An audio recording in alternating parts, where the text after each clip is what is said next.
What's going on, guys? Ahmed here, back with another video. Here today to talk to you a little bit about my top 5 albums about midway through the year. So we are in the month of June. Happy Juneteenth to everybody. And I wanted to talk a little bit about what I feel like are some of the best albums so far in the year. Now, obviously, this list is subject to change towards the end of the year because we got Nicki dropping, we got ASAP dropping, we got Tekka dropping, we got a lot of drops that could still happen.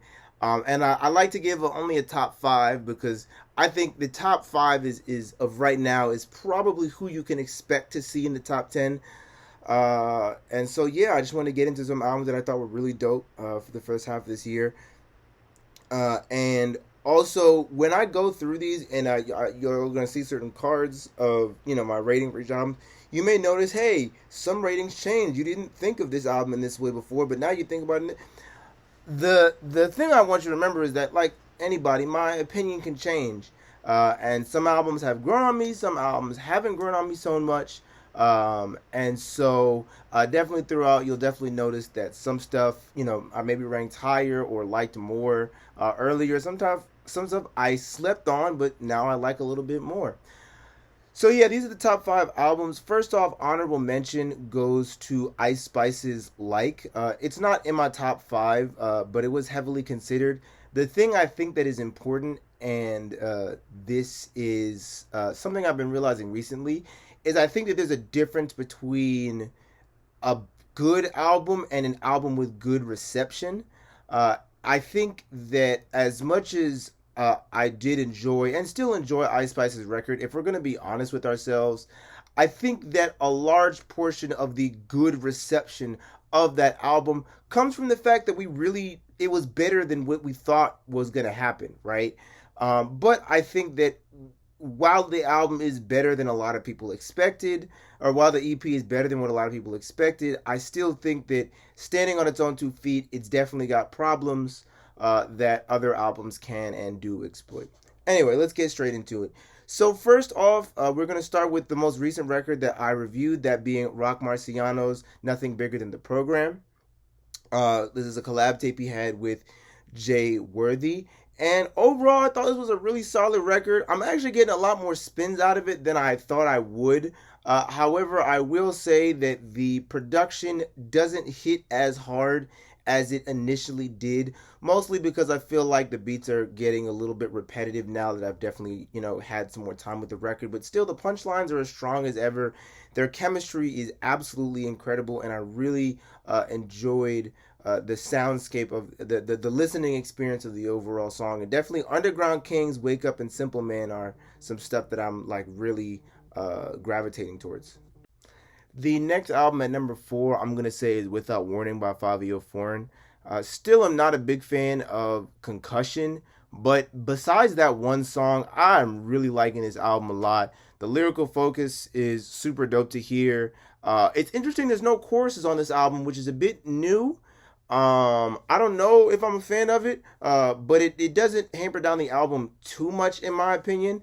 And what I really like about it is I feel like even though it's a mixtape, it still feels lyrically broad, right? It still feels like he's covering a lot of different topics. And I think more and more what I'm beginning to really like about Fabio's music is that even though he's like a drill type of rapper, he's got a lot of motivational lines. He's a very motivational artist to listen to.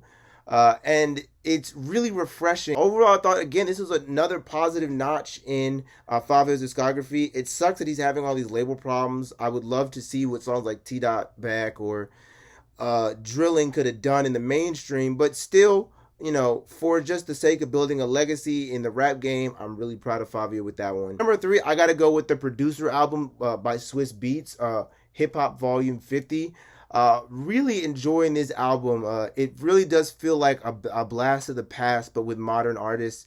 And I think this is the album I think that is growing on me the most. Even A Boogie's performance, I think, is hitting a lot better now that I'm really listening to it and taking it in. Really enjoying all the different cadences and all the different styles, and I feel like this blend of new school and old school that's on here. Jay Electronica still, to this day, I feel, had one of the strongest performances of this year. on his song on that album. A lot of varied production styles. Still wish I could have seen Can't Nobody instead of the Lil Wayne song that we got, but it is what it is. I still really like that album. Definitely a great project. Number two, I'm going to give that to Won't He Do It by Conway the Machine. The versatility, the bars were genuinely amazing on here. I think lyrical rappers sort of kind of get a bad rap for not being uber versatile, because sometimes they get in their home rap like, I rap better and I got my own style. But he brings in rock elements, he brings in lo-fi, he brings in a bit of the mainstream, all that kind of stuff.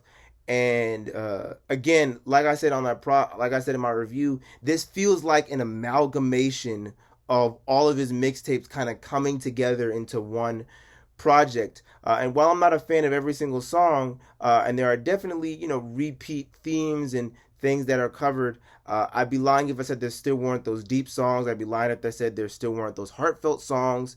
And of course, you got that typical Conway street rap. I do definitely, coming from this album, I do definitely feel like, um, you know, I really want Conway to, calm down and take some time to experience and live life. Because I'm hoping for some new content from him, a new angle, a new method to his madness. Because I could definitely see kind of his sound getting a bit stale if he continues to flood the market at this rate.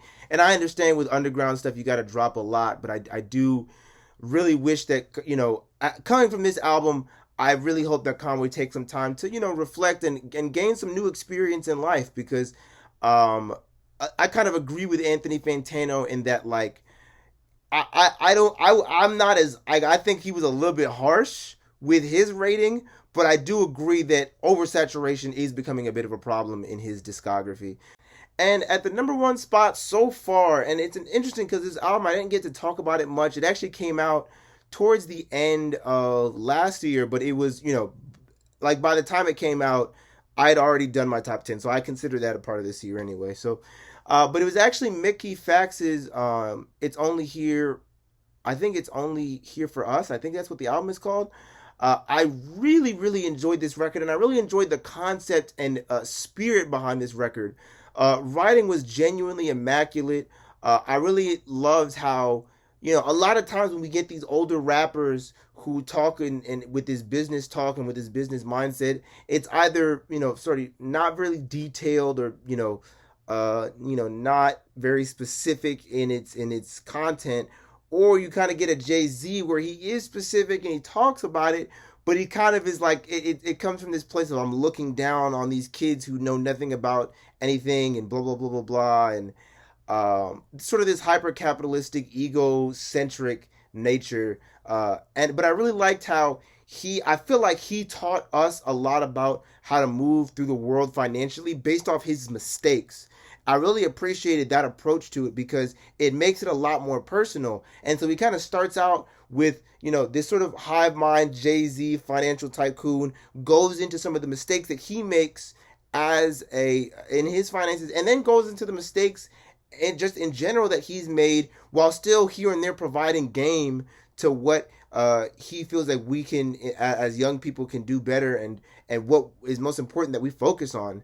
And I really, really appreciate the way that he went about that, and I thought that was really, really great. And so, on top of the production being absolutely beautiful, the different features, the different production choices by his seems like one of his collaborator on this album, Ayo, and that's actually his name, and these beautiful beats, beautiful samples throughout, but never got repetitive. And I also wanted to say that there, speaking back to the writing, there were also those tracks here and there where he just got to kind of spit and go crazy. Mickey Fax being one of the most famous battle rappers ever, and so he's gonna have those tracks where he goes crazy with the bars and blah blah blah blah blah. But that never, overshadowed the overall narrative of the album. And definitely, I feel like, for a style of rapper, battle rappers who kind of get a bad rap for coming out with mediocre albums, Mickey Fax is definitely bucking that trend with one of the best records I've heard this year. So overall, that's what I think of the music so far. Really enjoying those 5 records so far. Hopefully there'll be some more albums that I feel more passionate about in the latter half of this year. With that being said, thank you all for watching, and make sure to subscribe. Make sure to subscribe, of course. And with that being said, peace, y'all.